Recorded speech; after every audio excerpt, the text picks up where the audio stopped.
Hey, this is Massex with a new Fairy Tale Fierce Fight video. And yes, as you can see, the new banner is out and we got Evergreen coming at us for our newest banner. We also got a rerun banner also, so it looks like that's what they're going to be doing from this point forward. The rerun banner is Guild Arts. So we're going to talk about Evergreen, but first let's just talk about Guild Arts first. I did a prior video on him. He is a really good character, but not until you get him really built up. That's his main problem.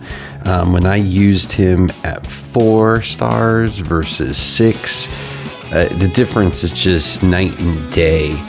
So he's one I definitely don't recommend pulling on due to the heavy investment to really make him at least full potential, not like so many other characters in this game that really are solid, especially at 4 stars. Evergreen, though, we need to talk about. Now they've done the same structured banner setup that they've been doing, so basically like we've talked about in prior videos.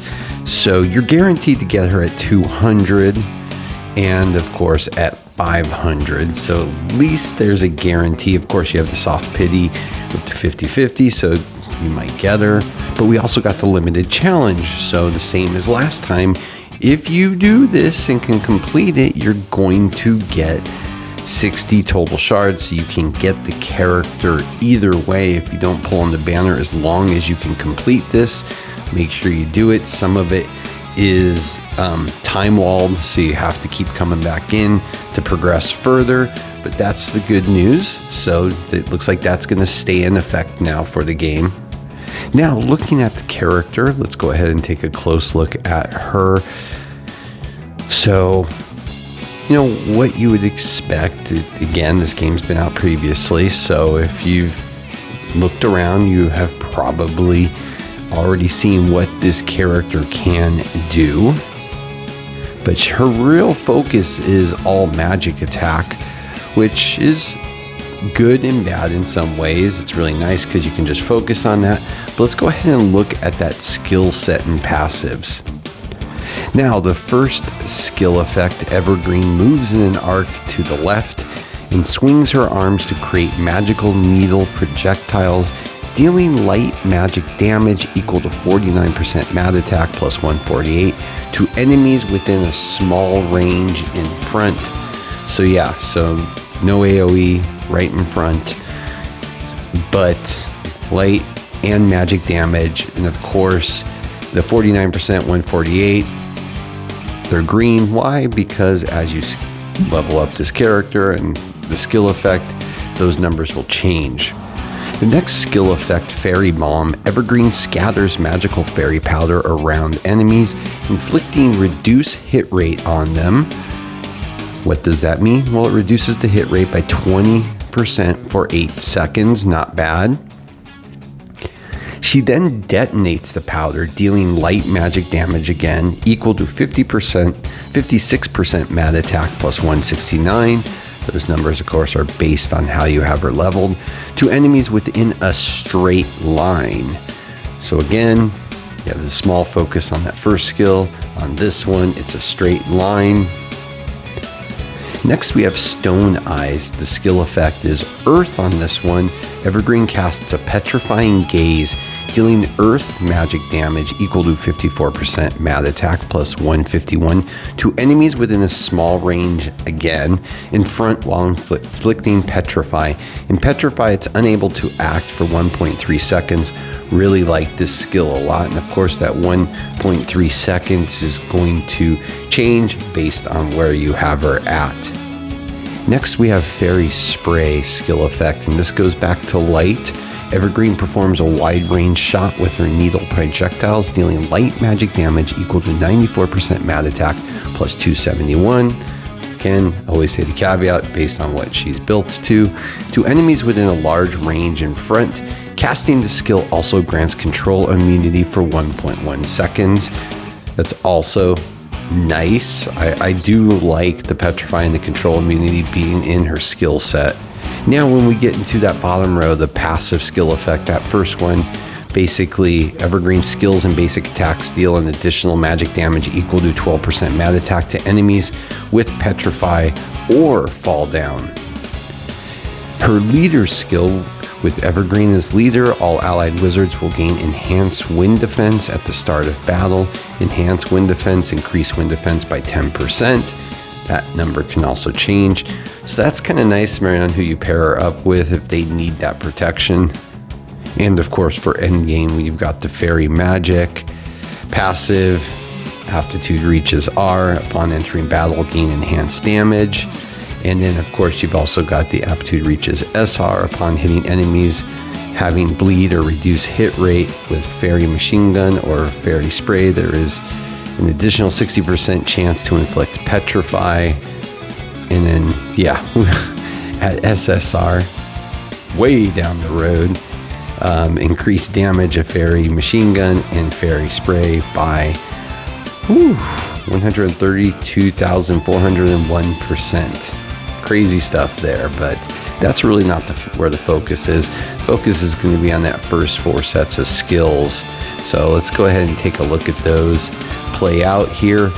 But yeah, I gotta say, I like skill 3 and 4 with this character. I'm less of a fan than 1 and 2. I love Petrify, okay? I love anything that stuns characters to allow you to be able to have that control.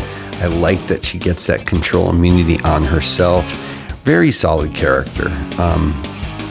You know, do you need another predominantly light character with a wind skill? I don't know. It's going to be a matter of what you're building. I'm a little hesitant to recommend this character because we're so early in the game. I think we've had,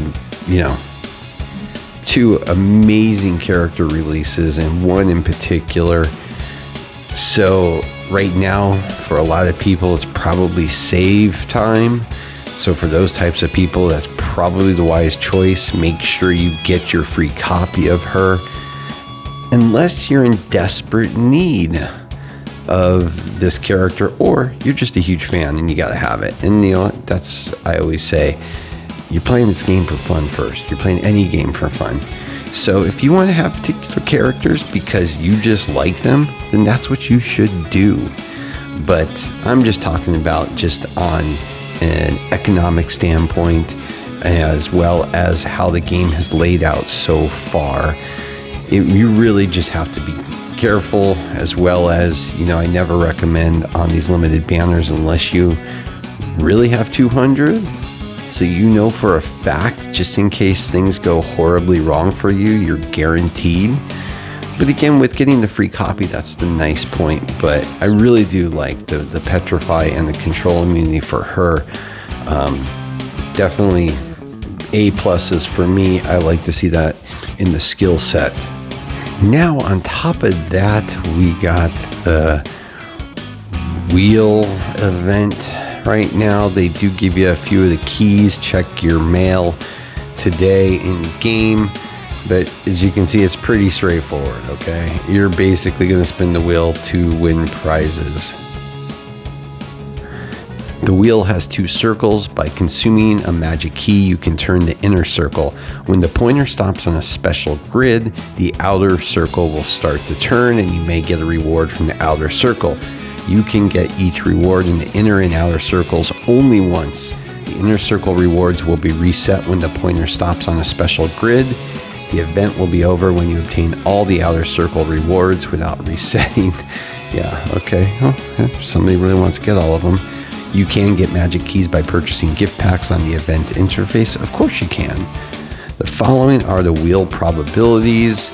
You guys can look at this yourself, but yeah, that's the inner circle, but what you're concerned with is the outer circle. So, as you can see, the mystery metals is 70%. Everything else splits off from there. Wow. I'm not gonna lie, there's good stuff on the outside circle, but damn, yeah. And the gift packs they're talking about are right there. You can buy 1 time with diamonds. The rest of course, is money. Yeah, not really recommended, at least from my standpoint. This is all RNG, and you know what? Who knows how your luck's going to be.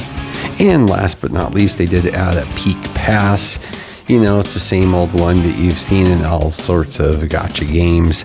You know, you don't have to buy in on it. Just make sure that you are claiming your stuff as you move across the levels. If you're so inclined, it's $20, and you can see what you get down here. You know, it's actually pretty fair. Actually, I lied. There's one last thing I did want to state. There's the discount diamond shop. It's only here for 24 hours. Pretty pricey, but make sure you claim your free out of it. The one kind of, I guess, would be a pretty good deal would be the limited recruit coupon. I mean, you're getting 10 for 1,800 diamonds. So yeah, I mean, that's not bad, but 7,000 for orange magic device. Oof, ouch. I mean, you know, again, if you're free to play and you're collecting diamonds and that's the only way to get the limited tickets, yeah, I mean, I guess when you extrapolate it out and you think about it, what is it, about $19.50 for $30? So yeah, you're paying about $27.50 for 10. Yeah, that's a, yeah, it's you know, again, if that's your only choice and you don't spend it all in the game, this might be an option for you to take advantage of. Just wanted to bring it to everybody's attention because it only has 24 hours or less than that, because that's 24 hours from this past reset. But really, this was all about Evergreen, and quite honestly, this is I think she's a solid character. I just don't think she's definitely a must go after. I think right now, given what we've currently had in the last couple weeks, and especially if you pulled on that last banner like a lot of people did, I think you're probably holding off at this point. Get your free copy and let's see what comes out next, because yeah, there's some stellar characters still on the way. So with that, as always, please like and subscribe. It helps a lot. Have a great day.